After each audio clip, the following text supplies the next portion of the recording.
Hello, everyone, and welcome to Friday. We've got Ruben and Alex, and hopefully Michael. There we Am I go. there? Yeah, you're here. We have the full There we team. go. well, we're starting All off the way better from than the last end, week. For now, let's not jinx it. I was going to say, don't hold your breath on that one, mate. We did get a lot little of good pre-warning, but from Michael before that you've had some storms rolling through, so we'll see how the internet holds up. But assuming it does, we should have a great show today. We should. It's snowing here at the moment, only lightly though, but it is snowing, which is good to see because the snow on the ground had started to kind of become a bit patchy and a bit dangerous, a bit icy. So it's good to see some more dustings coming across. Good fun. Is it What's been happening down there? Well, we've had quite a busy week this week. We are in the second week of the school holidays here in Australia and Victoria. So we've had a lot of families come through. So kind of where you just see one person of a family group come through potentially. We're now finding 3 or 4 people coming through at once from the one family group. So there's it's been pretty packed here in Melbourne with not great weather, but it's been good. Good to see some of the younger education. And younger stackers as well. I served one yesterday, he was. And it was interesting to see a 15-year-old, 16-year-old maybe, and not collecting, but just converting and stacking, which I thought was pretty cool. So, yeah. Yeah, it's we didn't used to see anyone under the age of about 50 coming into the store, like going back years. And nowadays, it's particularly during school holidays, but you even get a smattering throughout the rest of the year of these younger people, 14, 15, 16, 17-year-olds that are actually starting to take responsibility for their own financial future, and they're starting to stack. It's part of their investment portfolio, and it's fantastic to see. There should be more of it, I reckon. I'm a big fan. So, yeah, love school holidays for that. Someone commenting that your beard is coming back, and my answer to that is that, of course, you have to do your once a year wise Michael from the snow. That I'd say has become a bit tradition at this point. You've always had some philosophical words for us whilst up there, and I think the beard suits that kind of video. I suits him in general, I reckon. Just added another added layer. Yeah, my wife doesn't agree. She was actually having a go at me just before about, you need to shave. Yeah, when I get back to civilization, we'll be right. There's a question from Desi there, and the second half of it we're actually going to launch into a little bit later. Michael, I think you had some thoughts on, but the first little bit I wanted to get your thoughts on, and that is, as a bullion dealer, do you prefer the AUD to be stronger or weaker? That's a great question. I guess... As a dealer, I guess I prefer it stronger because I get more bang for my buck, the same as any other importer would. So from that perspective, it's good. Obviously, the negative side of a strong Australian dollar is that it makes a weaker price in local currency terms for gold. And as a stacker, I like that. But that's because I'm not liquidating my stack. If I was liquidating my stack, obviously, you want the return to be as high as you possibly can, which always cracks me up when people come into the store and they go, but the price has gone down. And it's like, yeah, but are you still buying? Oh, yeah. Well, then it's good. Like, what? Not sure what your problem is there. And I kind of have to sit on both sides of this fence. So I guess if I'm looking at a purely dealer's perspective, I prefer a strong Australian dollar because it means my shipping's cheaper, the products that we buy are cheaper, the et ceteras are cheaper because pretty much all of them are either are mostly in USD. There are some that are in euros, but most of them are in USD. So a stronger Australian dollar makes all those et ceteras that bit cheaper. So it means that we can pass that on to customers. So before stream kicked off, we had a couple of people talking about the fact we were going to be running a little bit of a skeleton crew this week. Matt at the Perth Ander show, so over the other side of the country. Michael up at the snow. So Alex and I holding down the fort here. We've got a few people joining us. We've got James coming in from the UK. I saw someone else before there coming to us from Tasmania. Peter Graceme Guide from the Victorian South Australian border. Thank you very much for joining us, everyone. Indeed. There was a Darwinian in there somewhere as well. It was, and Casey joining us from the US as well for the classic Thursday night stream for them. I love Leo's question there, and I know it's not like us to get off the bullion topic. Not at but all. It says, are ski chalets good investments? Traditionally, I would have said no, they're lousy. But since COVID, they have boomed, and like both from a capital growth return, but also from a turnover perspective, we're getting good money on. We own a very small unit that we bought 1 million years ago up here. So the price of it's gone up quite a lot, but the rental that we're getting on it these days is actually quite astronomical. It'll be interesting to see the numbers from this year if this season continues the way it is, because it's been a bit lousy. But yeah, traditionally they were terrible investments, but the last 4 or 5 years they've actually been quite good. Comment there from Mr. Anderson that I haven't really been keeping up with, to be totally honest. They say, fun fact, to start the podcast, gold has overtaken the euro in central bank holdings for the first time in history. Yeah, saw that. That's an interesting one. Missed that one. It shows the lack of confidence, I would argue, in the USD, that they're looking for alternatives.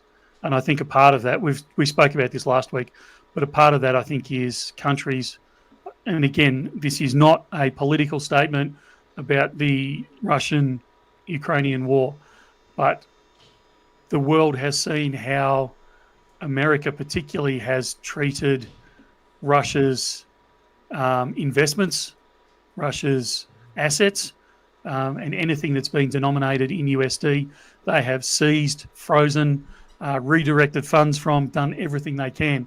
So even if people aren't, or countries aren't looking at invading anyone, they're going, well, hang on a sec. If they're going to weaponize that currency, I want an alternative just in case. And I think we're seeing a lot of that play out more and more. And I think we will continue to see that play out more and more over the next 5 to 10 years as countries want to become more self-sufficient. Let's say it's probably a best term to use at the moment, but certainly have more control over their everything, whether it be manufacturing, their gases, their oils, their raw infrastructure, those types of things, as well as their investments and their currencies. I don't know. What do you think, Alex? Yeah, you've summed it up pretty well. I mean, if they can go after one person, or entity, what's to stop them from going after you or someone else? So it seems like the obvious choice. It should have everyone worried. I mean, it's the same thing we saw with the Canadian truckers, and how even people with supported them with like $20 or something small, and then they got barred from using their banks. That should get everyone worried, no matter what your political views or leanings are. So that doesn't surprise me at all. It's interesting. I'm seeing on a personal level, if you like, I'm seeing and hearing more and more people, companies that are having their bank accounts frozen, assets that, debanked. That's a big thing going around the world at the moment. These types of things that even on a non-country level, even on a company and an individual level, people are just going, actually, I want that. I just want that one stage higher control of my assets and my decision making and those types of things. Not everyone. I mean, a large part of the population sails along quite happily, but there is certainly a groundswell of people saying, actually, I'm not comfortable with this. And whether that be on a business level, a personal level, or as we've been talking about on a country level, there's that general undertone there, and we're seeing it more and more. I'll go a bit wild and bring it back to bullion, but it's like the repatriation of gold, and you've seen India do it recently. There's some African nations as well. So there's that, uncertainty and lower levels of trust, I guess, and people want to basically hold on to their own on own gold and investments and securities, basically, because of the lack of trust. There's a lot of other countries. There's a lot of other countries doing it, but India has been probably the most open about the fact that the I can't even say the word now, bringing their gold back in country, and the benefits of that. And I think a lot of people are watching, as I said before, but they're also watching places like India that are bringing the gold back in, going, actually, I think that's a good idea. And you're seeing, other countries aren't making a big deal of it, but you're seeing them bringing it back under their own steam, under their own protection. So, yeah, the next 5-10 years are going to be very interesting, both on a macro country level, but also on a micro individual level, and how things play out. Well, it's like particularly, and I know Ruben wants. Yeah, that's exactly where I was going. Yeah. I don't know if Ruben wants to start on that yet, but it's we're seeing it in the cash movement that's starting as well. Yeah, feel free to link it in if you'd like. Yeah, sorry, this is feeling a little bit like Eurovision, with the hosts and contestants and the bit of lag. So what I was going to say is in the cash, like we have people doing the bank runs, and then it's like a domino effect. The more people line up to remove their savings, more people see it, more people do it, and it's sort of like a gold run with this at the moment. Like you were saying, India being a major one, and then other countries following. So you just wonder how many more are going to join that line. Yeah. Is there any flow-on effects from there not being as much gold present in London? I mean, I know that a lot of these countries will lend out or move around some of this gold by it just sitting there in the one space. Is there ever any amount that, besides it all getting cleared out, that would cause any issues or changes to anything from there not being as much present there? Well, I don't. In the shorter term, I don't think so, because I don't think they'd actually tell anyone. I mean, it's not like the storage of the LBMA are required to report. We've got this much, or there's this many outflows and this many inflows. Those types of things. They're all very secretive about it. So even if there was a quote unquote run on these sorts of things, I don't think we'd even know about it on that level. Longer term, sure, you're going to see them cut costs and scale back on security if they can. Instead of having massive vault rooms, they'll isolate a few off and those types of things. But you also got to remember that a lot of countries will still leave a component of their gold overseas, whether it be in London or the US or somewhere else, purely because of the just in case, the security of, we talk about on this channel many times, the security of spreading your risk by having your investments stored in different areas. When you're on a country level, you're looking at storing it in other countries as well. Obviously stable countries, but in other countries as well. So there will be a component of, okay, we'll remove half of it or 2/3 of it, but we're going to leave a component there. And that way, if we need cash in a hurry, we need to convert some gold or do a transaction with country X, we can just say to London, move it from our storage facility in London to country X's storage facility in London. So there will always be a component of it that remains there anyway. So I don't think from that level we'll see anything major. There's been a few people talking about the storage within London and places like that recently. There was a video released a while ago that I think covered this, but I think a clip from that longer video has been put out of Idris Elba actually being taken down into some of these vaults and getting shown, these mass amounts of 400-ounce bars just, on shelf after shelf after shelf. And it's quite stunning to see all in one place, to literally see countries' wealth kind of all within one room.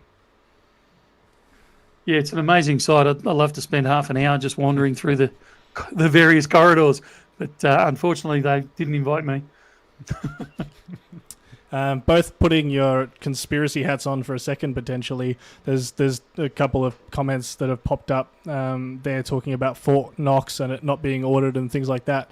Is there any reason you can think of, and actually maybe even outside of it's not there, why they would not be wanting to to have someone come through and do that? Is it, if it is actually there, is it not a statement of look how wealthy we are? And does that then, lend itself to being guilty of there not as being as much there as previously stated? Well, I mean, there's a difference between Fort Knox and London, I believe. Obviously, I don't have the inside running on this either, because Fort Knox, I think, is a majority US storage. That's very much how I always viewed it. Was that was the US's equivalent of only theirs. Yeah, but from a London perspective, I'm hesitant to touch on Fort Knox because it is such a such a sore point for people. But I know there was a couple of comments. Desi was one of them about auditing London. Look, I don't believe that. I don't believe that they don't. I know I'm using a double negative there. I don't believe that they don't audit it, because if I was India or one of these other countries, I'd be saying, actually, I want my section audited. I don't want you to tell anyone, but I need an audit done, or I'm coming to do the audit of our country's stocks. So I believe somewhere like London would be audited regularly, and would be a requirement of the country. I don't think that any country would go, oh, don't worry about it. We haven't seen it for 50 years. It'll be right. I don't think anyone's going to do that. But those audits trails would not be made public, because no country, no one's going to want anyone else to know, other than the bare minimum for security reasons, more than anything else, of who's got what where. So even if it is audited, and I suspect it would be, I don't think they'd ever make those numbers public. Fort Knox, Fort Knox is too secretive to really know. There's so many. It's hard to find the truth about Fort Knox, because obviously Fort Knox and the US government don't particularly want to talk about it. It could be for conspiracy reasons, but it could also just be for security reasons. We don't talk about a lot of these sorts of things because we don't want anyone knowing where we store things, how much we store, all those sorts of things. And this is the conversations we have with our customers. But it's also shrouded in mystery. It's also shrouded in very much a lot of conspiracy theories. So it's really hard to know what's truth and what's not.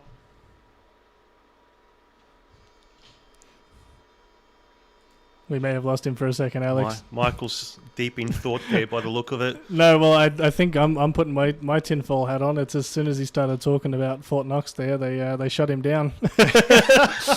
He was getting too close to the truth. Yep. And like someone else said, audit Area 51, so maybe it's, Well, that's it. It does very much kind of give off similar vibes to me of this is something that everyone knows exists, but exactly what purpose, exactly what function it has is very very much kept from the public. Everything Michael said makes sense, and I didn't even think of some of that, so that was very good information, but it's still a question. Can they prove it? Can they how much trust is there, especially with other countries now looking on, and they might not know. Maybe the individual country does, but it still raises questions and perhaps concerns that, it doesn't certainly settle anything. It's still, I don't think it's a conspiracy as much as a genuine question that needs to be answered. Yeah. At some level anyway. How are we doing, Michael? They've given you your internet back? Yeah, I can hear you. Can you hear me? Yeah. Actually better than before. What I was finishing off by saying is, even if they did audit Fort Knox and they came out and said, right, there's X amount of gold in there, would anyone actually believe it? Personally speaking, no. Well, there's your answer. Why bother? Yeah. There was a question that came through before, Alex, that I thought might be well pitched to you, although, Michael, I'm sure you'll have something to say about it as well. Again, from Mr. Anderson. Alex or Michael, recently saw that Palladium was being adopted in hybrid cars. Are there any other applications or industries you see Palladium being used in? Yes. So is it just in vehicles and things like that? Or is this is something else potentially coming for Palladium use? The reason I pitched this at you, Alex, is I know you've got a little bit of a A little bit of a fan of Bit Palladium. of fan of Palladium. I was actually, since talking about it a few live streams ago, I have been meaning to have a look more into it, because as far as I know, it was mainly the catalytic converters in certain vehicles. However, being with the skeleton crew that we were in, just flat out, just never had a chance to really delve into that. So maybe Michael knows more, but I haven't even read anything apart from keeping an eye on the price, and it's now overtaken Platinum again. I was going to say, Michael, spot price. one of the things you've kind of said in the past is that one of the reasons you expect Platinum to potentially do well is because you suspect that it might Palladium might be phased out and Platinum reintroduced. Does that mean that there's, at some stage, non-financial advice, do you expect a little bit of a crash in the Palladium market because of that potential swap over? Well, I think we've already had the crash in the Palladium market, if I'm honest, because in Australian dollar terms, I can't give you the US ones, but 12 months ago, Palladium was above $3,000 an ounce. It's now kicking around about the same price as Platinum, which is kind of that $1,400, $1,500, $1,600 an ounce.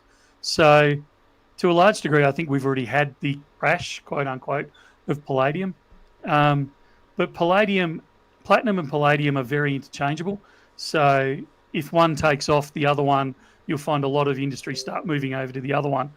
But there are so many uses for it, and particularly future uses. So whether it be, your catalytic converter is your traditional, but you're also looking at a lot of the batteries that we're looking at moving towards, a lot of the solar panels, some of the wind generation, a lot of the up-and-coming medicines. These types of things are quite often using platinum or palladium in their base. So palladium's becoming harder and harder to find and mine and produce at a cheaper cost. Its refining is quite environmentally unfriendly to a degree.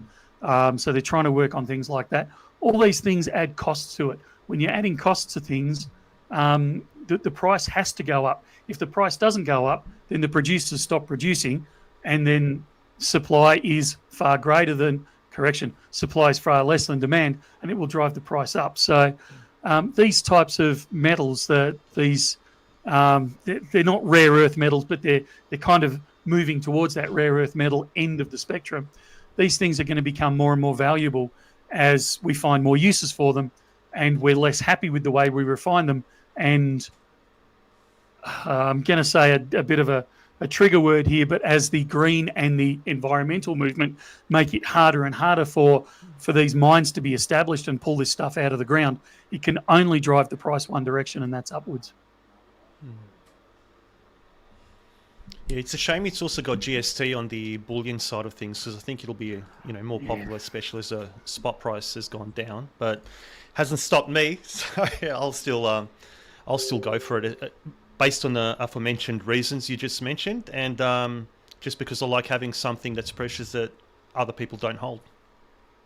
Yeah. Look, I go back to 5, 6, 7 years ago, that sort of time frame, with rhodium. Now, I know it's slightly different, but it's on the similar spectrum as platinum and palladium. Rhodium incurred GST, and it was kicking around at about kind of that 2,000. I don't think it was even $2,000 Australian. I think it was about that $1,500 Australian an ounce back then. And the same story that I preach now, you want to be very careful. The spreads are very wide on palladium and particularly rhodium, and they incur GST in this country. So think twice before you buy them. But you look, rhodium went from that $1,500 an ounce up to about $30,000 an ounce. And now it's settled back to about that $7,000, $8,000 an ounce. Even if you'd considered the spread at that time and the addition of GST, you'd still would have tripled your money in that time period at the very least. So, GST is certainly a consideration, but it's like anything with tax. Do not base your investment decisions purely around tax. You've got to look at the whole investment overall and then make a decision from there. Tax is absolutely an important consideration, but it is not the consideration when you're looking at investments. I'm wondering if you can do me a bit of a favour, Michael. I've just sent you a link. If you're able to pop that in the chat for me. Mine seems to be erroring out, but Dean was just after a link to where to buy, or rather to book their spot for Sydney. So just wanted to put that in there. But yeah, mine seems to not be letting me at the moment. So Yeah, the short And- answer is that's actually slightly difficult because I'm running 2 computers. Aha. That's okay. There's also a comment there from Jessa, directed Yes. to both of you guys, thanking you both. They say it was wonderful meeting you both in Melbourne. Bullion Now has a wonderful team. Yeah, thank you very much. It's always a pleasure meeting people that especially come from interstate and so far away from all around Australia. And it was it's great. So really appreciate your comment as well. And it'll be interesting also to see if I haven't met over the year here. I still haven't met anyone that's come from overseas. So that's the next tick off the BN bucket list. I love it when people reach out and say, I was in the other day, or I bought from you the other day, or they've had some interaction with us in some form. It's good to know people are interacting with us for a start, but it's also good whether they provide positive feedback or even some negative feedback, because we know that we don't get it right every single time. So it's great to hear those experiences. Hey, I came in, it was really good. You did this. I was grateful to meet that. I was really happy with this. Maybe you could tweak that in the future, and that would just make my experience that little bit better. So don't be frightened of reaching out to us and saying, both what a wonderful job you did, but also, you know what, you could have improved in this area. Because we appreciate both sides of that. But it's really great to meet people, particularly in the store or out on the street, and have them stop you and say, "Hey, I'm a customer of BN."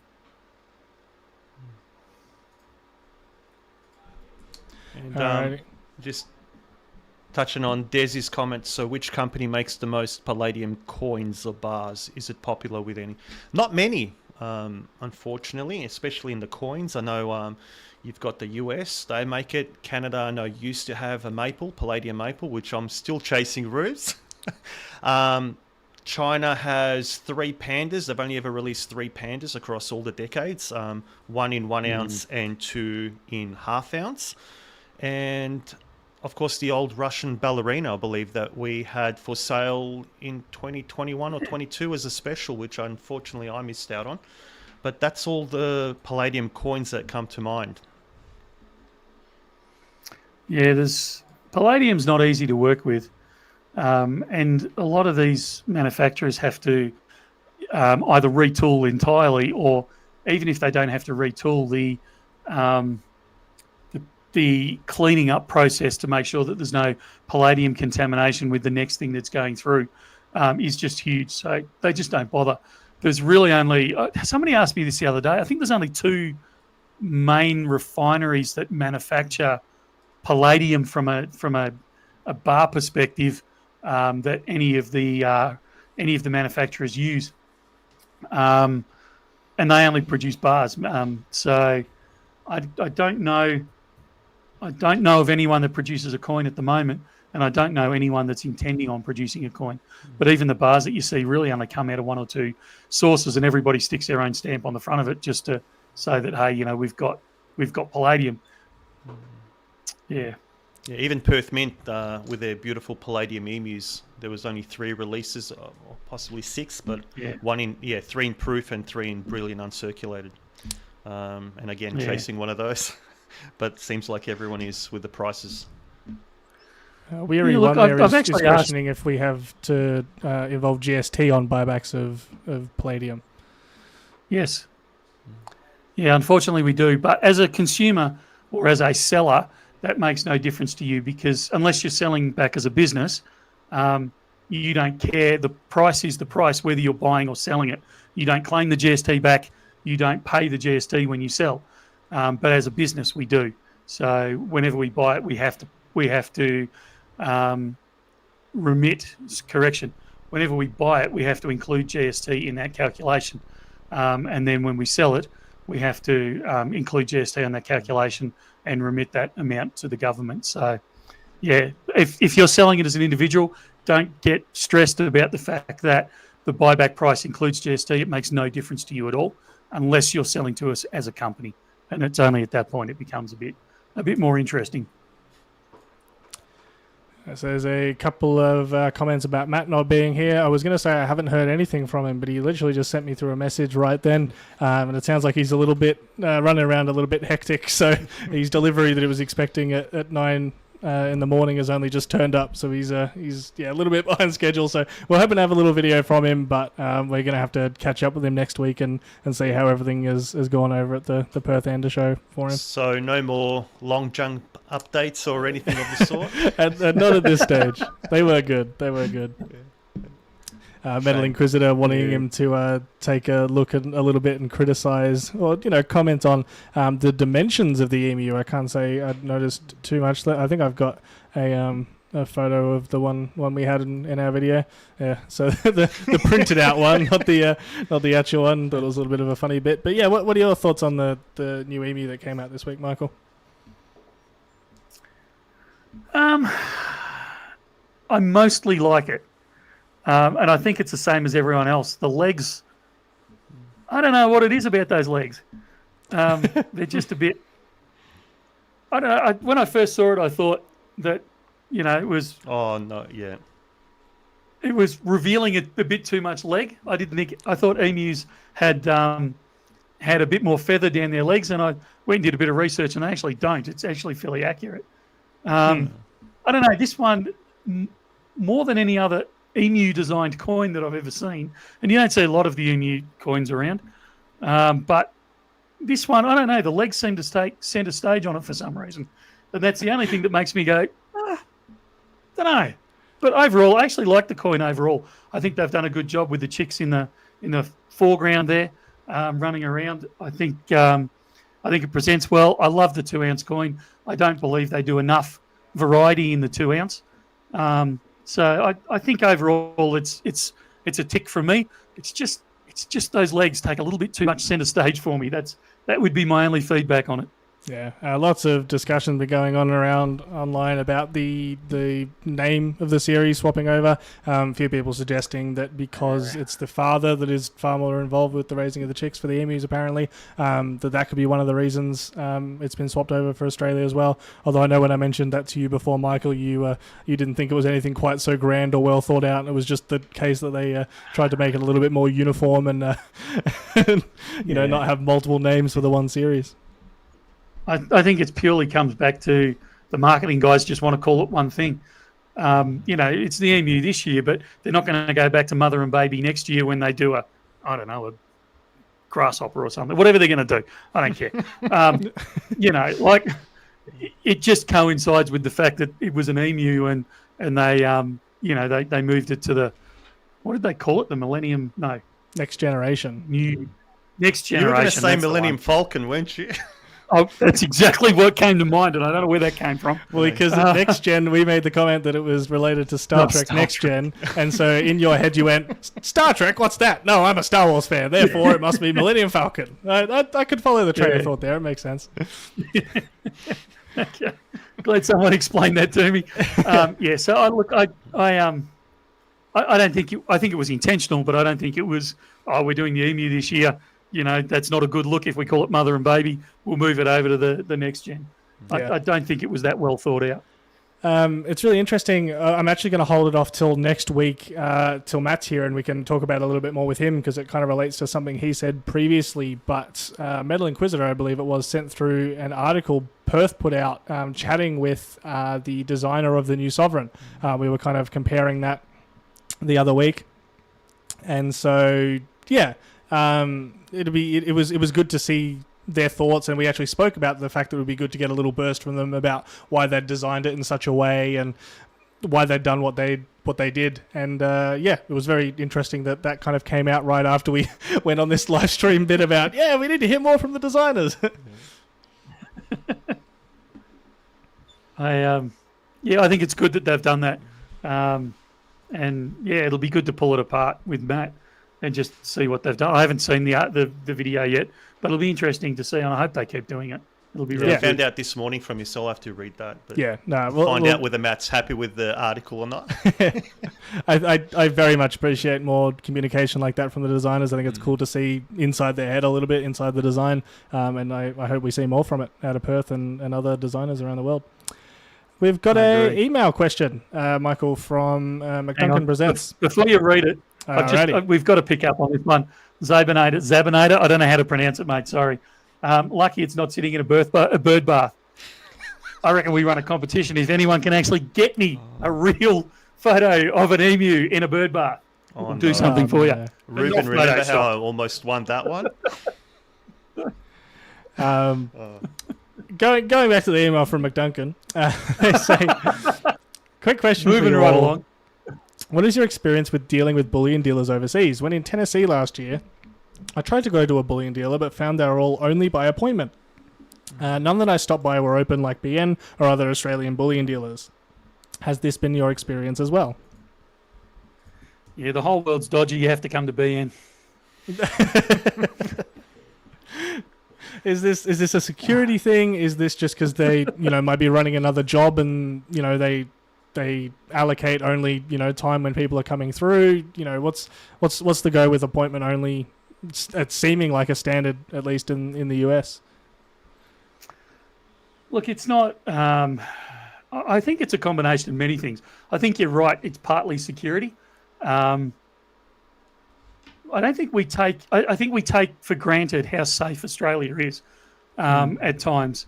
It's despite all our problems, it's a very safe country. So we can have. You go into a lot of shops in places, and Alex will be able to speak to this as well. Places in Europe, places in Asia, places in particularly Africa, but even in the States. And I'm not just talking bullion stores here, but they are behind bulletproof glass, mesh, all those, very protective things. And you just don't see that in your average milk bar, even in Australia, whereas, you do overseas. I remember when they introduced those Perspex cages around the taxi drivers in Victoria, we were all devastated that we had to do that. But these types of things are standard procedure overseas. You catch a London cab these days and you're in a completely isolated, feels like a bulletproof, but you're in a Perspex box in the back. Then you really can't interact with the driver except through a microphone and a little slot that you can slide your cash through if you're rare and pay cash. Otherwise, you've even got your own little tappy thing in the back. So I think there's a degree of that in Australia where we can be more open. I don't think it's so much places running other businesses, but I'll guarantee you that that is a component of it. But I think it's also the BN style of very open. I mean, obviously we still have very strict security in place, but that kind of open where you can walk into a store and you can actually talk to someone across a counter and touch, the gold and have a conversation about it and, show it to your partner or to your kids or to whoever you're currently doing the transaction with and have that open discussion. That's not just rare around the world. That's actually quite rare in Australia. You don't see a lot of that go on in any other business. So don't expect it. My experiences overseas, they're still welcoming. They're still very friendly. Sometimes you have to make appointments. Sometimes you can just walk into a store, but it's never that. It's never like you have in Australia, that openness. I don't know. What's your experiences, Alex? Yeah, well, pretty much the same. But let me just say that if I was working at a bullion dealer overseas, my go bag would look very different. We would have had a very different video with the go bags for starters. It's quite different here. It's very, very much laid back compared to a lot of parts of Europe and elsewhere. So yeah, but that's also one thing that surprised me when I walked even through different bullion dealers and when I walked first through Bullion Now, and I felt very open and like an inviting environment, which I wasn't really expecting back in the early days. So yeah, very different to overseas. But I haven't been to the States, and I haven't been to any of the obviously bullion dealing in the States because I haven't been there. But that surprised me hearing that. I wasn't aware of that. There is a few people mentioning specific stores that they've been to or experiences they've had where that hasn't been the case. So it sounds like it isn't the case everywhere in the US with needing an appointment and things like that. But definitely have run into it a couple of times. Not wanting to go through our security measures and all those types of things because we don't want to talk about it. But an interesting conversation that we had with Tennessee Coins when we did the interview there, and this part of it was done off camera, but we were talking about handguns, and they were dumbfounded that we didn't walk around with handguns on us when we were in the store, because they did not do anything without a handgun on them. And that just, that it was equally foreign to us that they did than to them that we did not. And that's just the difference in cultures between two countries there. Yeah, very, very interesting to see. I love kind of seeing that when we go to Berlin, seeing how, even though we do come from all these different cultures, different things like that, there's still the understanding, the similar interest in coins, bullion. There is a lot of differences, but also coming to that one place and going, yeah, hey, I like stacking this coin, I like stacking that coin. I find this one really beautiful. There's something cool to that international flavor to it, I think. Going back to even a question in Berlin, from Desi. Sorry, mate, you go. Yeah. Question for Alex. Which coin would you love to come through in the buybacks, one that you haven't seen maybe? I've been looking out for one in particular, and I don't think I'll have, I don't know about competition because I'm the only one that also holds rhodium, but it's the Tuvalu South Sea Dragon. It was a 1 ounce coin in... That was minted just before rhodium exploded in price. I think they were only 1,000 by memory. So I would love to see one of those and add that to my my stack. Have you looked in the back safe?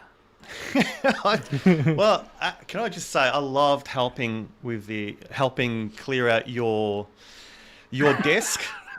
During stock take, I still got a photo with just like hundreds of gold sovereigns, and unfortunately that's got the collector blood in me boiling. Now I want to get all the 22 karat stuff, which is like, I'll talk to you about that when you get back. Yes, my desk, we've got to do something about it, because you open a drawer and go, oh, look at that, and oh, look at that, oh wow, I haven't seen one of those for years. There's all sorts of things come out of the woodwork when people clean up my desk. Yeah. It's a little embarrassing, really. I've still got that photo.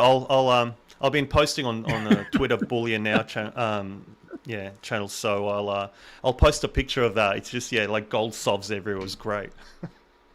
It's no wonder they moved my my desk into the vault. There's an interesting discussion earlier that I want to drag us back to just a little bit about the 2 ounce coin. And there's a couple of people who have basically said would prefer the 2 ounce coin to be larger round rather than thicker round.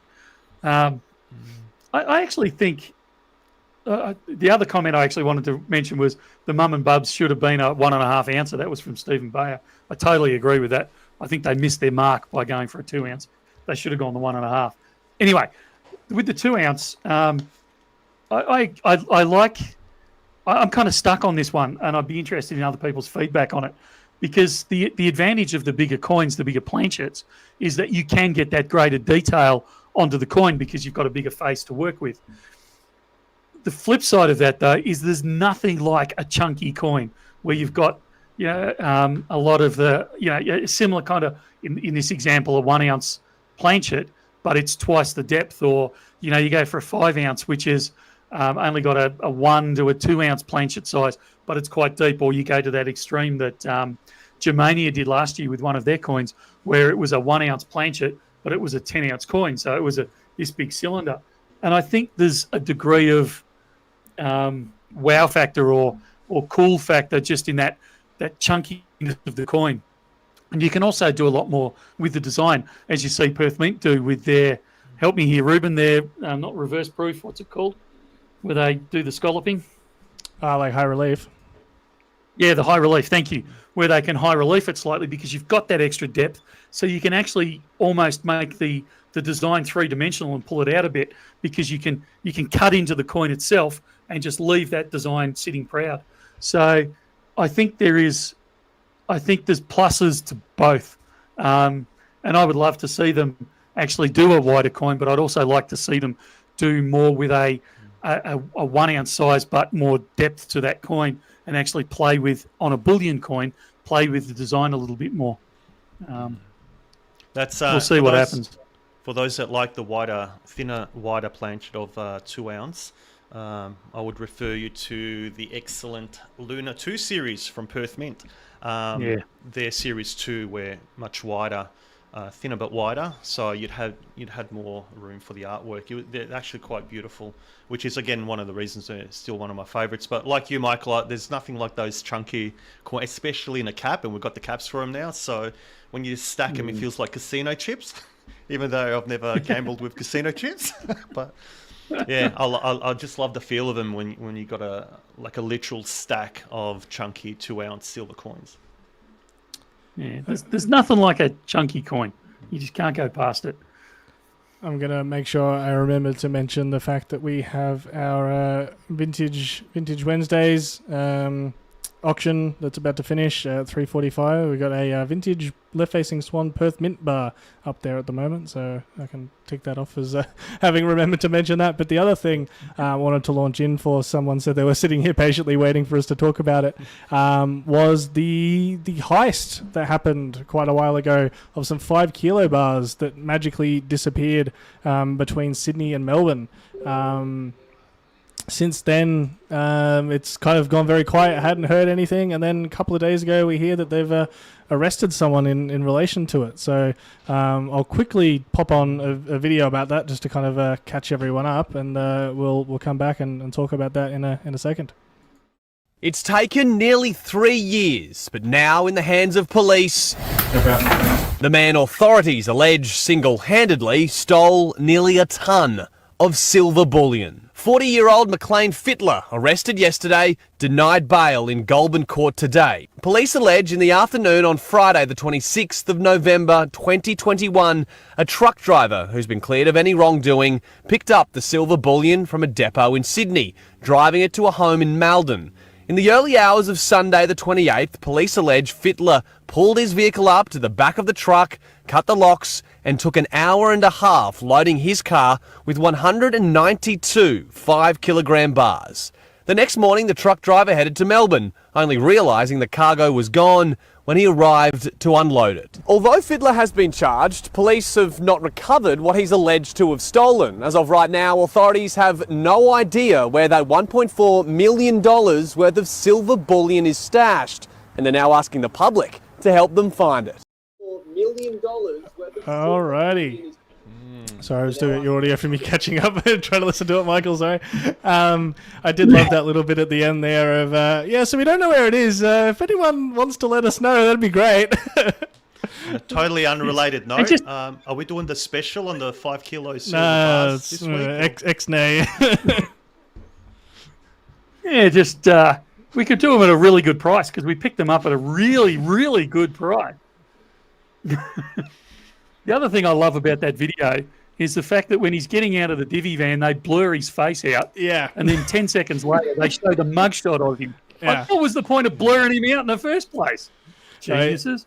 Work experience. Either that or just, it was blurred from the person that it got sent to them from or something. But yeah, no, that is worth a chuckle. But yeah, so a bit of a conclusion, but not really to that story because, I don't know, we see this a little bit with some of these stories, but it kind of just disappears into the ether. There'll be a hole buried somewhere or something, and if he can't get back to it, we'll hear in a couple of 100 years about how they were building a new school or something somewhere and came across this massive hoard of almost a ton of silver. No, he's not going to talk. By the time he gets out of jail, it's going to be to the moon, silver to the moon, and then he'll make up for it. Look, but the other thing is, and it's the reason the governing bodies don't like it, and it's the reason why we do, is because it is so exchangeable. So I'm not suggesting that anyone does this for a millisecond, but, he could quite easily have moved that 940 kilos within hours and have exchanged it into something completely different because it is so exchangeable, it is so tradable. And even on a local, but particularly on a worldwide sense, it could be anywhere and it could have been converted into anything by now. It could have been melted down. It could have been, swapped. It could have been whole sorts of things. The options are endless. And it's one of the reasons, and obviously this is a bad example, but it's one of the reasons why we love gold and silver. I did love the article on it originally where it was talking about the original value of it. And I don't think it mentioned it was there, but basically when it was stolen, it was worth approximately $1 million. Now worth $1.4 million. It's like, it's actually, even whilst it's been stolen, it has functioned as a inflation hedge, and, you know, and they were not forced to report on it, but even in the article it mentioned essentially how effectively it had done that. Yeah. It's always a mongrel for insurance, because, you know, like when anyone that's dealt with insurance knows they don't pay out straight away. It takes weeks, months, possibly even sometimes years. So when you're dealing with precious metals, what do they pay you?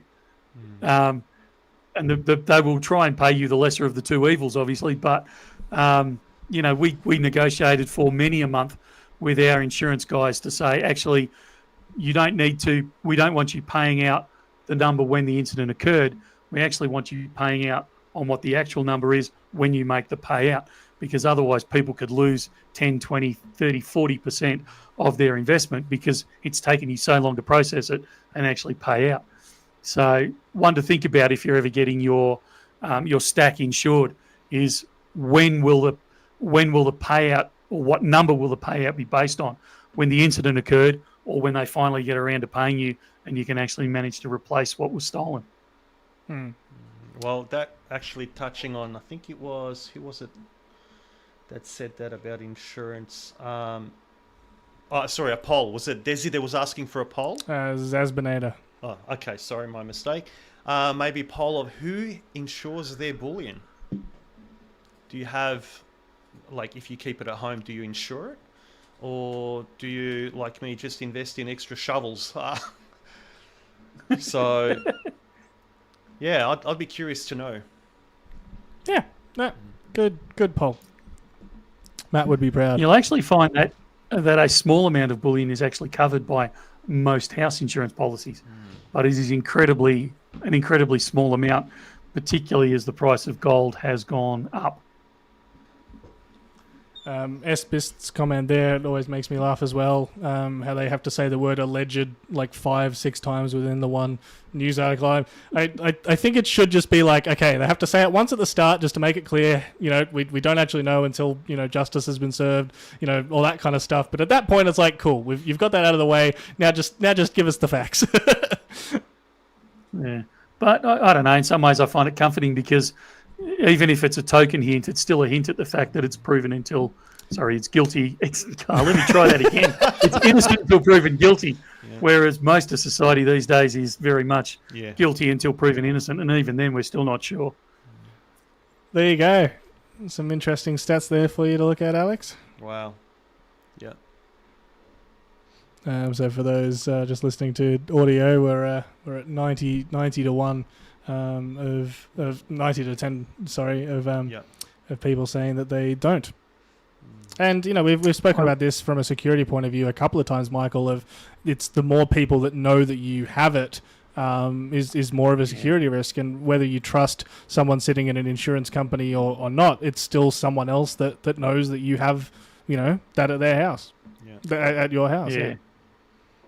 Your best, we say this time and time again, the best form of security is to tell no one at all. And we discourage people from communicating that side of it too much, even with us, because the less everyone else knows, the safer you're going to be. And I had to laugh. I had a couple an older couple. They probably weren't that much older than me, if I'm completely honest. But they'd organised their stack and they'd had 3 kids and they wanted to make sure that the kids got the stack if either of them or both of them were hit by the proverbial bus. So they'd given each of the kids 1/3 of the map effectively, or one third of the information as to how to find this their stack of gold. So I thought that was quite amusing that they'd even gone to that extreme. So yeah, good fun. Bit of a treasure hunt. Yeah. Desi's comment there, Michael, I'm not sure if you've had any experience with it, but in the event of something getting stolen or having to deal with insurance in some aspect, does numismatic value enter into the equation at all, or is it only ever metal value? Okay, so there's two answers to this question. If I'm talking as a bullion dealer, there is no numismatic value considered because it's too subjective. If I put my numismatic hat on, then if I've got the correct insurance policy, then there can be, or there is, in our case, there is a component of numismatic value that is included in the insurance. However, when you go to that degree, you now have to start itemising and getting valuations and all these types of things and updating them regularly with the insurance company. So there's a bit of a trade-off there as to if you could be bothered. It's the same as artwork. You can insure artwork, but they're going to want independent valuations. They're going to want to know storage. They're going to want to know condition. It's going to have to be assessed semi-regularly. All these types of things start coming into play. So it's a question of if you want to go to that degree or not. Look, you can get insurance for anything. You just have to be prepared to pay for it. Diane saying, as someone who used to sell home and contents bullion is not covered under general contents, you would have to specify it. On the policies that I've covered, most of that I've had a look into, most of them will cover, I can't remember the term off the top of my head, but it's basically things like cash, stamp collections, coin collections, those types of things, is covered in the home and contents insurance that I've had dealings with, both personally and through the businesses. Sounds like it's definitely something worth checking what yours would include, though. Absolutely. But it will only cover it up to, an amount of $1,500 or $2,000. Or I know with my mother's policy, when she got burgled, and I'm going back a number of years now, that was actually the first time I'd come across it, was in her insurance, and that was through RACV, to give a shameless plug on that one. And they covered $2,500 of her kind of collection. She had a very small coin / silver, a little bit of gold collection at that point. That was actually worth, in all honesty, it was worth more than $2,500 back then, but they did cover it up to that $2,500 then. So it is covered in some policies. Check your policy on that one. I want to drag us back to, if you're finished with that, I want to drag us back a little bit to another comment that Eftpos made. It made me smile. I think BN needs to do a 5 golden ticket competition where the winners get a chance to come and pick things out from the back of the safe, like Charlie and the Chocolate Factory. I think that's a fantastic idea. We make the buyback bucket freely available. You can go and dive in there and find out whatever you want, and make the safes open to you so you can go and rat through and pull out all the stuff that we've forgotten about and buy it. I think that'd be a great idea. That does sound like a cool idea, that one. Little quick thing to show. I had to laugh over the weekend walking around the city here. Right across from us here, just in front of the town hall, there was a protest going on and people talking about keeping cash alive, keep paying with cash. And it cracked me up a little bit for them to be so close to us here selling bullion. And I'll show you some graffiti on the pavement there. Right next to the Bullion Now building. So we're very much right in the thick of the debate here in the city sometimes. I love it. That's fantastic. There's a lot of good comments that are coming through. And just because we don't comment on them doesn't mean we don't read them. And I usually go back and read all the comments that I miss after the live stream as well. So keep them coming in, but there's some interesting ones in there. I love this one. Oh, I've lost it now. Somebody commented in there that their wine collection is covered, but their bullion is not by their insurance, which made me smile. I thought that was a classic. That was from Senor Ding Dong. My wine is insured, but not my bullion. Somebody else made a comment about gun safes. They're like a locker, absolutely useless. It'll open with a hard smash from a sledgehammer. Some of the cheaper ones will. It's the same as any of these. Always when we get in these conversations, with safes, you get what you pay for. If you buy a cheap one from a local hardware store, I'm trying not to name names here, and we had one brought into the store, and I was quite embarrassed that it was in the store because a customer saw it and went, "Is that what you store your metals in?" Absolutely not. But it was one from a bulk seller. I'm trying not to name names. I don't think you have to. I think most of the Australian viewers are kind of aware of what kind of springs to mind when you think, relatively cheap safe. Honestly, if you drop that thing off the bench, it would split wide open and everything would come spilling out. But I can tell you that... No, I wasn't. But anyway, if you're willing to spend a couple of grand, and you only need to spend a few $1,000s, and I know it's easy for me to bounce around $2,000 is nothing. It is a lot of money, but for the security of your investment, a couple of grand, and you can get a really, really, really good safe that no one is going to break into. And in fact, you're going to have the other problem if you ever forget the combination. No one is actually going to be able to break into the flaming thing. You're going to have to get a specialist in, and even they're going to take a couple of days.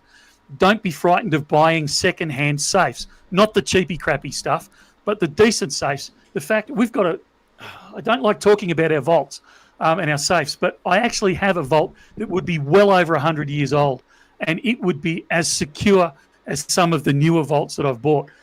Old safes, old vaults, good ones, don't get cheap crap, but good ones you don't have to pay a lot for. They're not worth that much in the secondary market, and they are just as good as a brand new safe with all the bells and whistles that they attach to them these days. They are just as good. So if you've got a bit of a collection, I can't overemphasize, don't go and buy a cheapie. Go and hunt around. Go to some of these. There's a really good one, Endorsed Carriers in Melbourne. Endorsed Carriers, and we're not, they do actually supply some of our safes, but they don't give us any kickbacks. They don't give us cheap safes or anything along those sort of lines. We're not affiliated with them in any form. But if you go into someone like there, you will actually pick up a good safe for not that much. You'll be surprised at how cheap they are for a really good safe. It'll be an older one. It'll have scratches on it and all that type of stuff, but they will be a really, really good safe. Spend the extra money. Don't get the cheapy crap.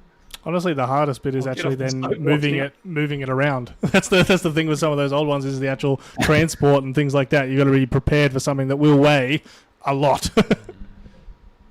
Yeah. No, look, you are like the safes I'm thinking of are literally once they're in place, don't move them. And quite often, if this is a bit of a, what do they call it these days? A bit of a hack, if you like.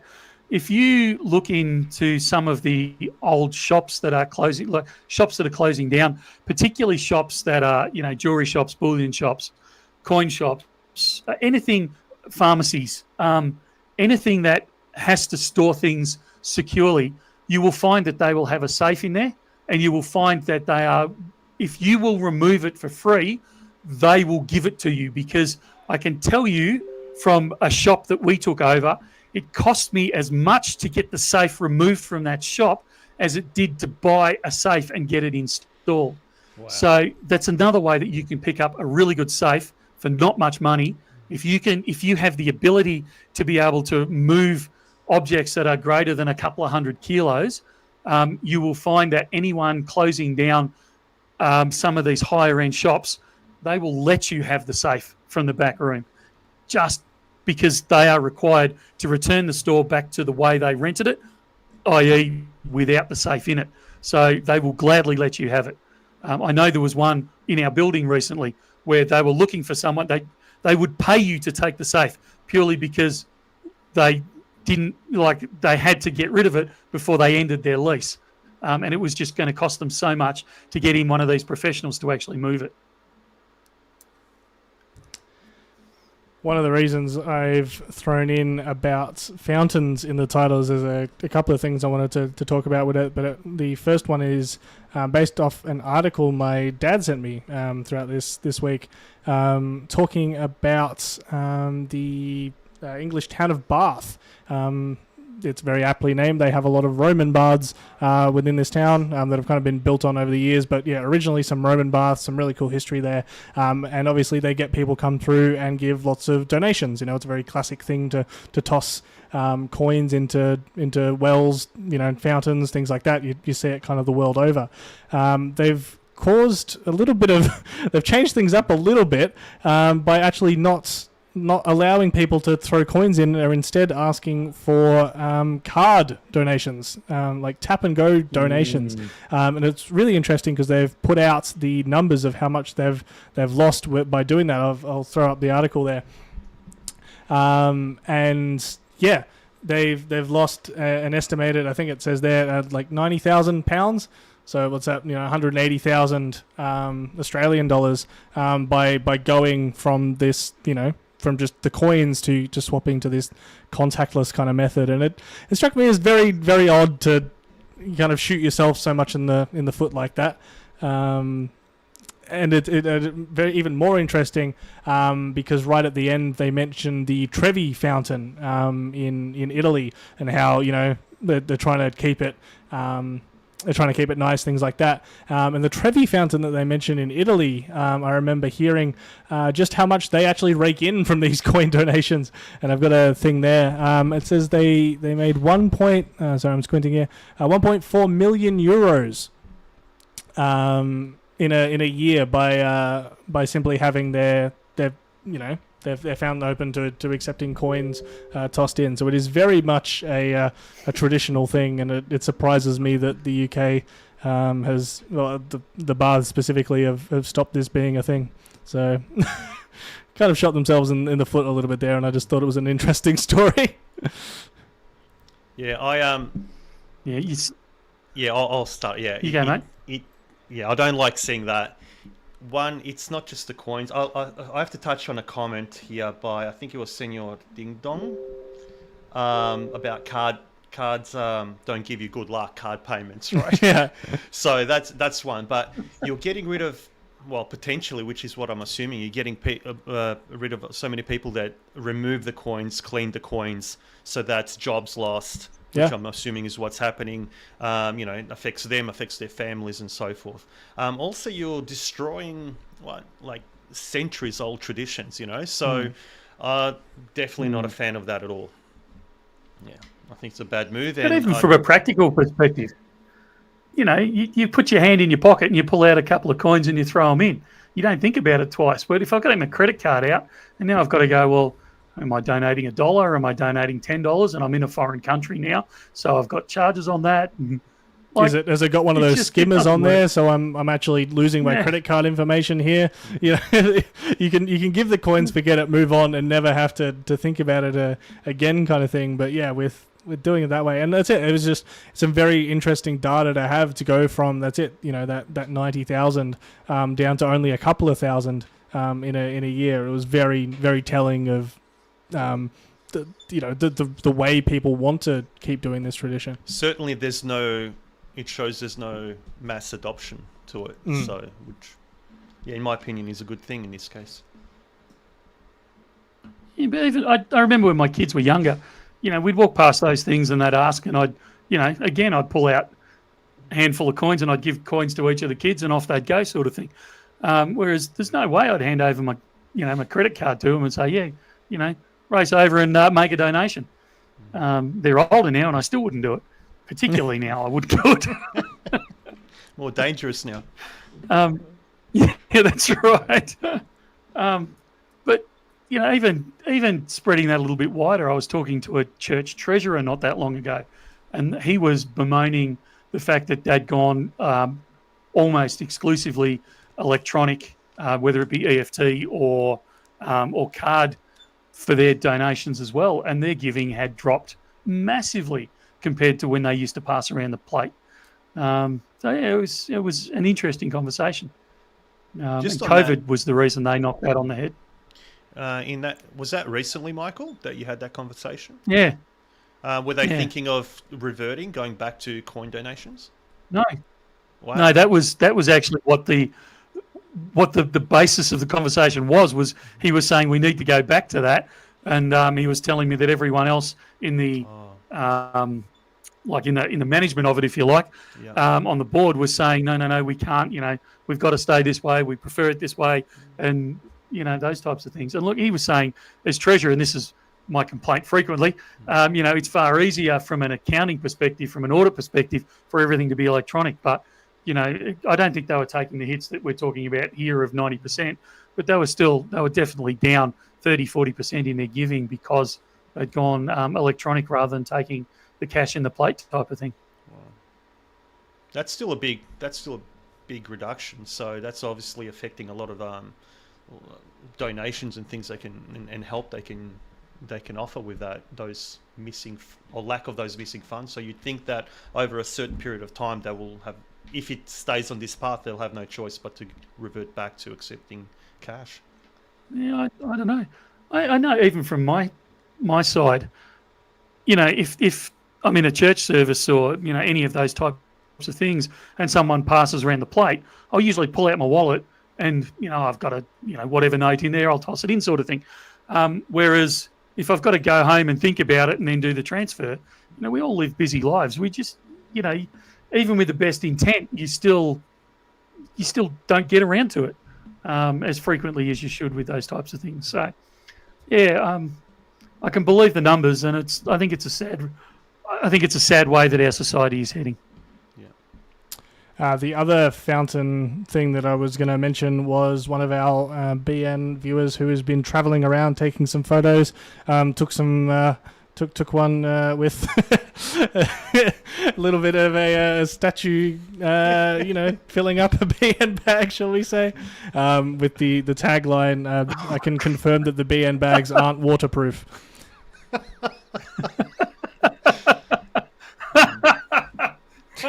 Oh, yeah. I love it. I absolutely love it. That's fantastic. We love to see the things people are getting up to with the BN bag. So thank you for the updates. Very, very cool. Love it.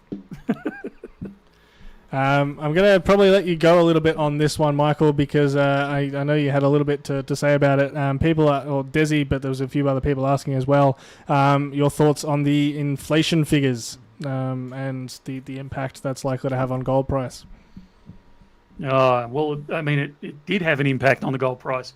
In Australia dollar terms last night, once the announcement came out that the US had dropped 0.1% instead of going up 0.1%, which is what they were expecting on their figures, we saw gold jump about $65 Australian and about $45 US because of that expectation that interest rates will drop. And I find it an interesting assumption, but there's an assumption out there that gold becomes more popular when interest rates go down because you don't get a dividend off gold, so it's not so much of a holding cost. Obviously a lot of our base, the Bullion Now family would argue about that dividend type of thing, but there is an assumption there, and I can see how they come to that conclusion. But it certainly caused that increase, and I think we're going to see that increase grow. My concern, and I'm speaking more to the domestic market, the Australian market here, or possibly even the non-US market here, but particularly Australia moving forward over the next 12 to 18 months. The US, we've already seen it in Canada. We've seen it through Europe where they're actually starting to drop their interest rates. When you drop your interest rates, it usually coincides with a weaker local currency. Australia is talking about increasing its interest rates, which is causing a stronger Australian dollar. But we touched on this before when Desi asked a comment right back at the start of the stream. But we're going to potentially be in a situation where the gold price is going to go up in US dollar terms, but the Australian dollar is going to strengthen because we're going to be, even if we don't increase our interest rates, the fact that we're talking about it, or even the fact that we're not dropping our interest rates and the rest of the world is, you're going to see that strengthening of the Australian dollar. If the Australian dollar strengthens, it's going to cause gold to go down in local dollar terms. So we may end up in a situation pushing through later this year where you're in a situation where gold is going up in a worldwide sense, in a US dollar sense, but in actual fact, it's going down in an Australian dollar sense. So you need to be very aware of your investments. Again, I hark back to the tax comment I made. Do not base your investments purely on the criteria that the Australian dollar may be getting stronger over the next 6 to 12 months.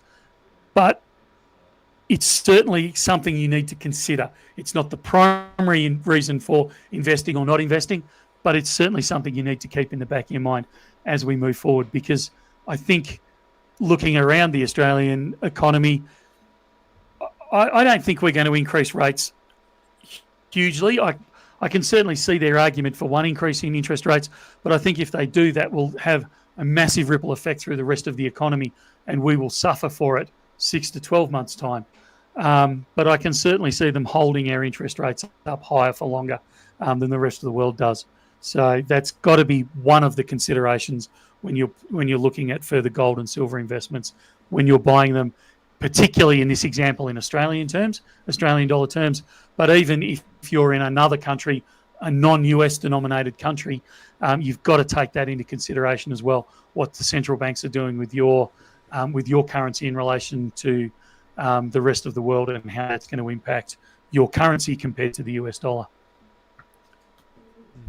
Desi's saying great explanation there, thank you. So yeah, no, well summarised there. I think that kind of covers what's going on. Question there about if we're going to be getting the Royal Mint George and the Dragon coins. Not at this stage. Yeah, I think we did a little bit of questions about that on stream, and I don't think too many people were that interested in them, to be honest.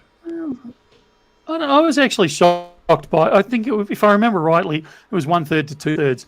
I was actually shocked it was quite high, like it was as high as 1/3, and that's probably enough for us to bring them in. But I'm still steering away from them. Look, I wanted to make this comment earlier. Rubes, I don't know if we're going to touch on it later or not. The Trump, like the releases we had this week. This is basically later. We're getting to the tail end of the stream here, Michael. It's gone quick. Okay. All right. I'll touch on it now then. It was an interesting dichotomy this week. We saw the complete opposite from two different coins, and it kind of shocked me a little bit. So the Trump coins sold out relatively quickly. And we brought in quite a lot of the Trump coins. I was surprised at how quickly they sold out. They were brought in a little bit tongue-in-cheek, and they were a bit of fun, but they sold out relatively quickly. The EMU, when we released that, so what do we call it? The new generation EMU coin, next generation coin that was released. We still sold good numbers of them. Don't get me wrong. This isn't a complaint. But we certainly didn't sell out. And I was actually a little surprised, particularly after the Trump, that we didn't sell out straight away. And look, we certainly won't have them in weeks' time. They will go over the next week sort of thing. Week to 2 weeks, we will sell the vast majority of them. But I think it highlighted for me the change compared to 12 months ago, because we did similar releases about 12 months ago. And looking back, when the Trump sold out, I went, yeah, of course they did. Then when the emus didn't sell out straight away, I kind of did a little bit of research. And even down to the Trumps, they took hours to sell out. Whereas when we released the Trump coin last year, it lasted something like 16 minutes before it sold out. And while we didn't have quite as many, we certainly didn't have that much less of them. The mother and baby last year was it the kangaroo, Rubes? Yes. I want to say yes. Dingo.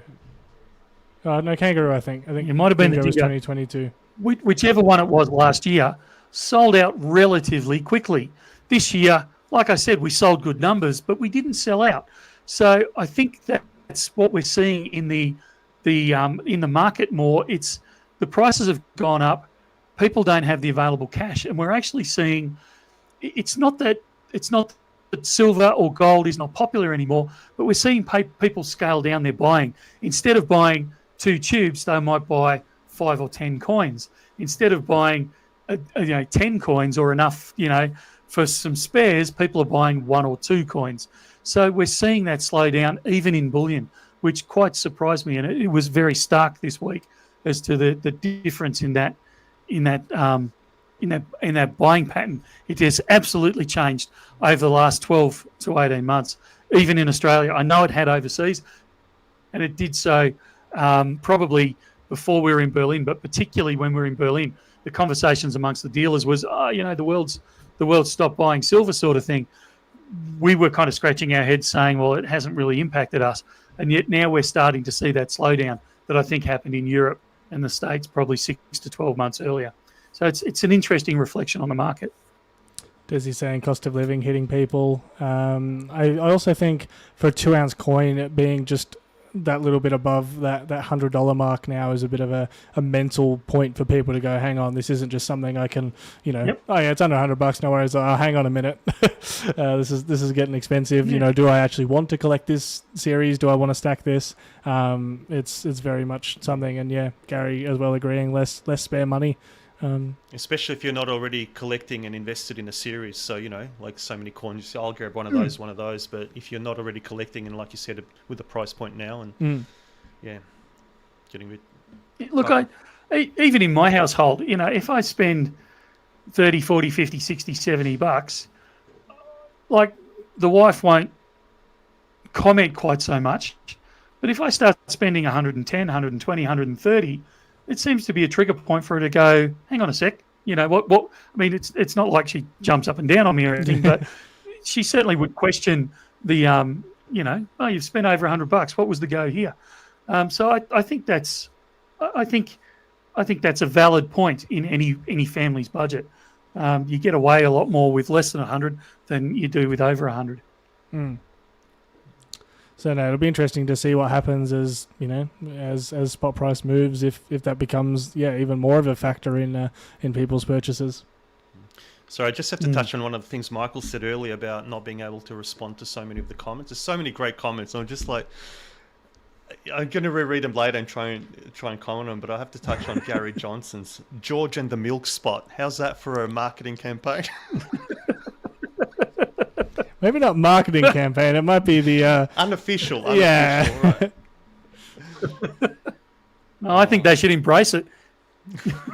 The milk spot coin. Is that what they're missing, do you think? Yeah. Security feature, isn't it? Royal Mint. They could. I don't know, I'm trying to think on the spot, but Royal Mint, guaranteed just milk spot. Call it the Milky Way. A new series. Yeah. The milk spot of the future. There's so many. The not too distant future as well. There's so many things they could play on here. If they're going to embrace this milk spotting technology, I think they should go all out. Milk carton rounds, Royal Milk, Milky Bar. Yeah. I'm going to have fun rereading these on the way home. Yeah, I think we should. We should create a video and include all these things and flick it over to the Royal Mint for their suggestion box. Sorry, Michael. Did you say competition? I can find some really milky giveaways if you like. That's right. Oh dear. Yeah, we better get off this topic before I get sued. Yeah.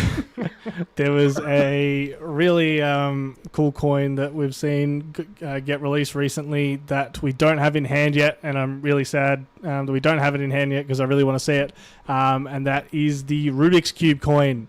I'm excited for that one. As you can probably see, I've whacked a couple of Rubik's Cubes hiding behind Alex there from the Perth Mint.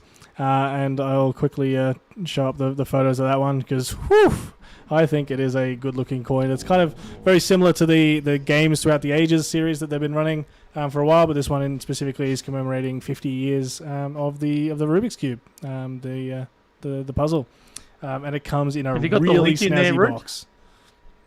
What was that? Have you got the link in there as well? I will absolutely get that going as well. So Little Coin Shop has these up for pre-order at the moment. And I believe I saw a message before come through that they are being shipped by Perth today. So hopefully we'll have those sometime next week. We will... being packed and shipped on Monday. Sorry. I got that wrong, not today. But yeah, so I should hopefully have them for next week. Yeah. Wow. It looks... Ruben and I actually saw this coin in Perth. It is brilliant. It is next level. I think they've done a brilliant job with it. And I think I upset Neil a little bit, who's in charge of like coins over in Perth, because I said, it only spins one way. You couldn't get it to spin both ways, and I think he was a bit put out by that comment. But besides the fact that it doesn't spin three-dimensionally, it only spins on one plane. It's like they've done an incredible bang-up job with this thing. It's just fantastic. It looks gorgeous, but my question is, the box a puzzle piece? Because that would be next level. I don't think they've gone that far, mate. I'm sorry to disappoint.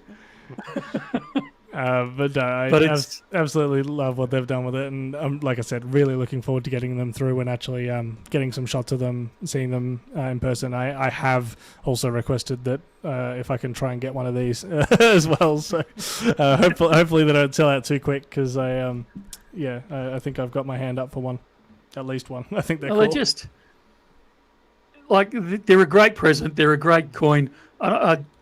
This is not financial advice. I actually think they're going to be a good investment, these ones, as well. But absolutely not financial advice. This is one that's just, I think it's going to be perennially popular, because people of my era remember the Rubik's Cube coming out, remember the craze of them. And I'm quite amazed. All of my kids, and like, you know, my kids are 25 plus years younger than me. You know, they all love Rubik's Cube. They all use them. They all solve them.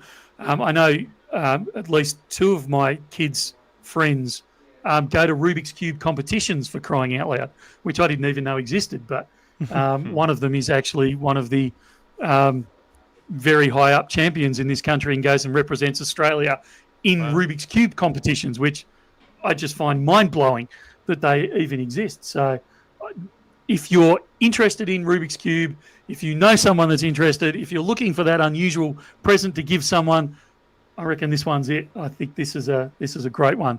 They've knocked it out of the park with this one. I think it's great.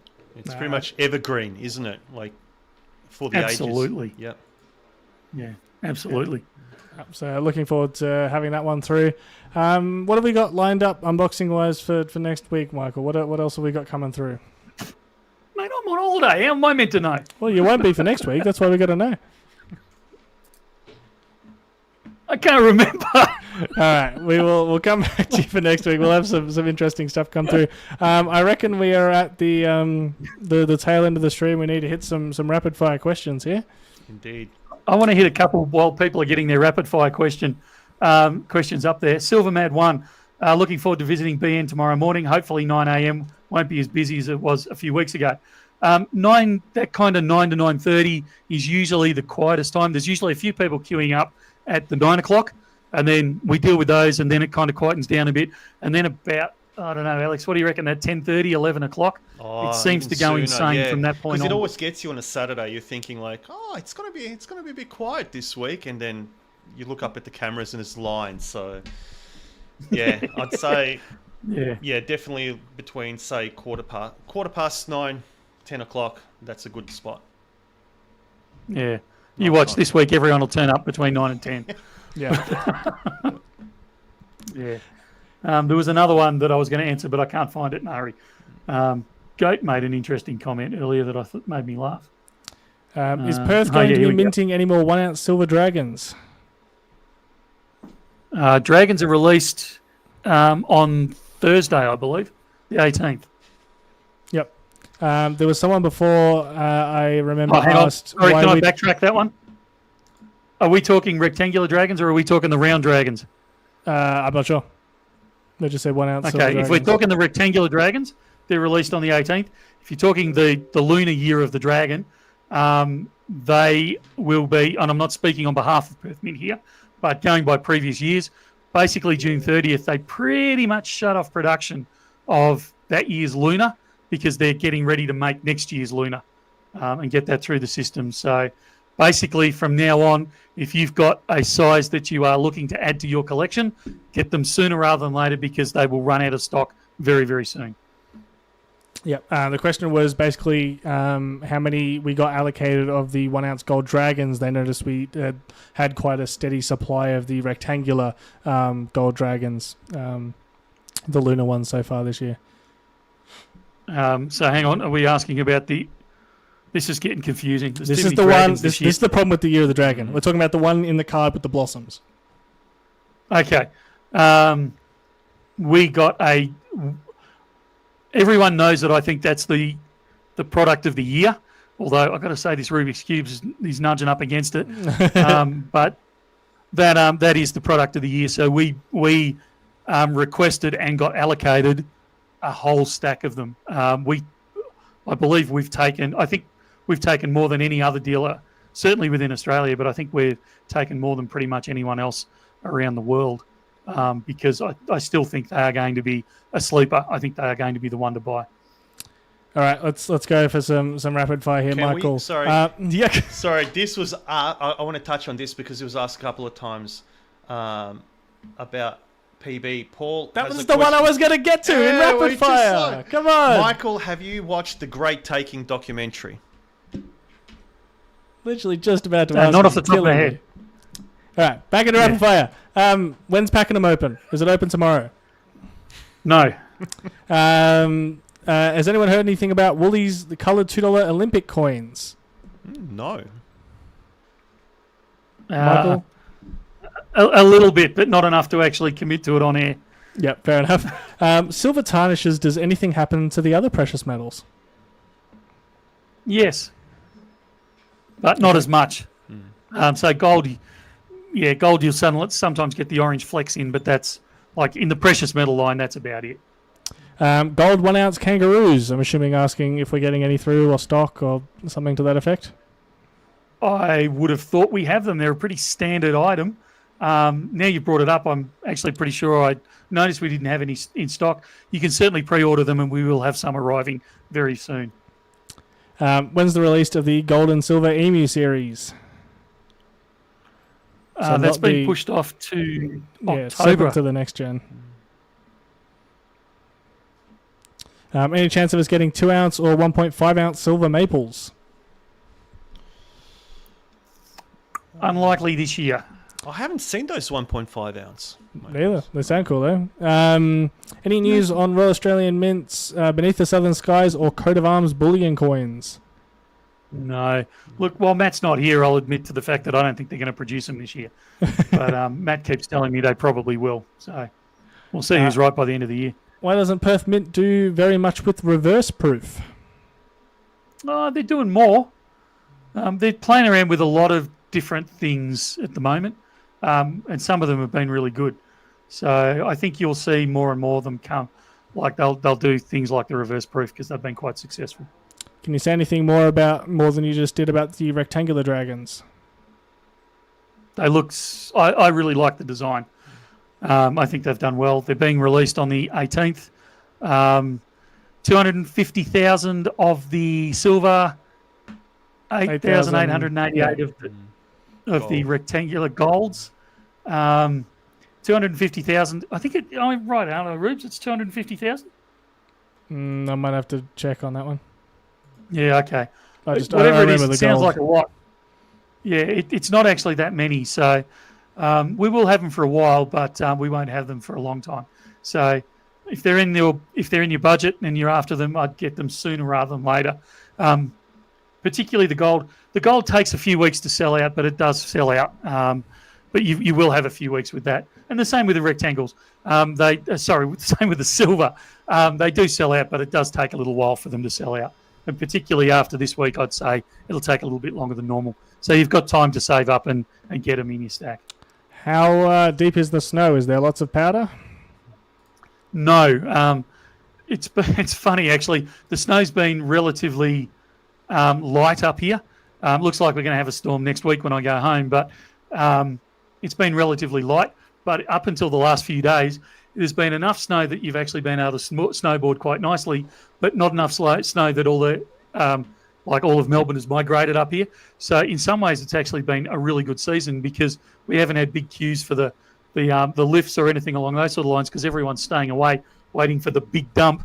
And actually, the snow's been pretty good. So it's actually been a positive year up until the last couple of days. You're killing me on the rapid fire here, Michael. Sorry about that, mate. 5 kilo silver bars. We sold out this morning. Should have asked earlier. Do We will get get a lot more of? in though. Do we get a lot of sovereigns or silver crowns? As I never see them listed on the website. We do get a lot of sovereigns. Yeah, not nice. They're Not on as my many desk silver if you're crowns. after them. Can we do an inflation What was that? correlation video of ski lift passes versus gold over the last 30 years? I think the ski lift passes would win. Are we having staffing issues with postal delivery team? Waiting 3 weeks now, near 3 weeks now. Black Coal says. Okay, this one's going to take a slightly longer answer. Sorry, Rubes. We did have some illness a week or two ago, so that may have slowed things down. The actual biggest blockage is actually in the pick side rather than the shipping side, where we've been under the pump and not able to keep up quite as quickly. I'm surprised it's 3 weeks. I'd suggest strongly you send us an email, just say, look, I mentioned this on live stream. This is the invoice that I'm waiting for. Can you chase it up? Because I don't believe we're that far out unless you've got a pre-order on there, because we've had a couple of pre-orders go through lately and that slowed things down. But shoot us through your invoice number on email, sales@bullionnow.com.au, and I will chase up where it is, and I'll make sure if it hasn't gone out that it goes out relatively quickly. Yeah, I was going to say, very early if next you want to week. flick it to me, Michael, when you get it, and I'll chase that up as well. Yeah, okay. What is the All right. condition of our full sovereigns? Oh, varying. Yeah. Yeah, we don't look at it when we buy it back, so we get really cool ones and really good ones, and honestly, send me just Anything ones. and everything in between. Can we convince Perth Mint to You do a need to assume 5-ounce that they're and 10 bullion ounce grade. rectangular dragon? They don't do it. They won't do it. No. Talk to them about it many times. What is your biggest pet peeve for buyers and sellers that come into the store? Pet peeve? Was that the question? Yep. Yeah, our computer system. Alex, what do you do in the store? What's In your the role? store? Yeah, Alex, what do you do? Wow. When I'm on camera, I serve. In shop-wise, more as a backup, especially when things get hectic, and on quite a few Saturdays. Would Takes Bullion- him hours to groom that beard. So he spends a lot of time in the back room getting ready, grooming the beard. As I said, when I'm on camera, I serve. would we ever sell Bullion Now vaults? Not something I've thought of. You never say never. Can people buy empty tubes? No, but you can come in and pick them up. We'll give them to you. If they're spare, So just long as ask we've the got boys them, to say, have you got a spare tube or a spare monster box? And if the guys have them, they will absolutely give them to you. We will not post them out. Okay, if you buy a full tube of something, absolutely it'll come in a tube. But we don't post out tubes or monster boxes because it causes chaos with the pricing and the bulkiness of the parcels, and it just gets ugly. And I get into so much trouble from either courier or from Emma, who heads up our dispatch department. So I just want to emphasise, we will not post them out, but you can come into the store and pick them up free of charge anytime you like. What kind of fakes have we seen pop up recently? Has anyone ever bought in a fake kilogram bar for buyback? I've not seen one, I'd have to say. Yeah, I don't think I have either. For a long time. Yeah, not in kilo size. What do we generally price our silver crowns at?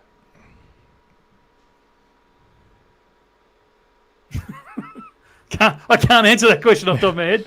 No, and you know what? I don't know, because over the year I've been here, I haven't seen any silver crowns come through. Yeah, it has been a while. If you look in my desk, do we buy 1966 rounds? yes. Gold or silver? Gold. Yeah, I'm afraid I'm a bit of a gold boy at the moment. And that's just with what the world's doing. Will Brandon be removed? I think in reference to the Let's Go Brandon, so Biden, I think. Yeah, he made a bit of a fool of himself overnight, didn't he? Yeah. Yeah. I'm going to go back keep to going. a lot of videos that people have sent me from last night, so yeah. And is BN going to buy Perth Mint soon? Well, I'm just waiting for them to return my call on the last offer we made. And let's go for the last one there before I think we wrap things up. Any update on the new store? Which new store? Oh. Answering it with a question. And right there is the end. That's cheeky. Thank you very much, Michael. Is there anything else you wanted to touch on or add before we finished up? No, just a big thank you as usual for everyone joining in and listening to our banter and our comments. I want to overemphasise that none of it is investment advice. It's just, in this case, two guys with greying hair, mine more than anyone else's, giving their various opinions. You can't take it as financial advice. You've got to go and do your own research. But absolutely, thank you very, very much for joining in and spending an hour and a half with us talking about some of the favourite stuff that we cover, like gold and silver and stacking and the various stages of the world. And sorry to everyone, we didn't get too many of the fantastic comments and classic comments. It made me laugh quite a few times out of order, but it's just been a little bit challenging with the, like I said before, the Eurovision type 2-second delay. Yeah, we should have everyone back for a full stream next week though, right? I think everyone's back. As far as I'm aware, we all are. Good stuff. Classic stream. We'll be back all in the one room, not having to deal with internet and delay and things like that. But yeah, I think this week went all right. So thank you to everyone again for tuning in, and thanks for jumping on as well, Michael, and Alex for joining us in Michael and Matt's absence. Thank you so much for filling in there. You did a great job. Always good to hear your opinion on things. And I think we'll see everyone next week. Great. Sounds good. See ya. See ya.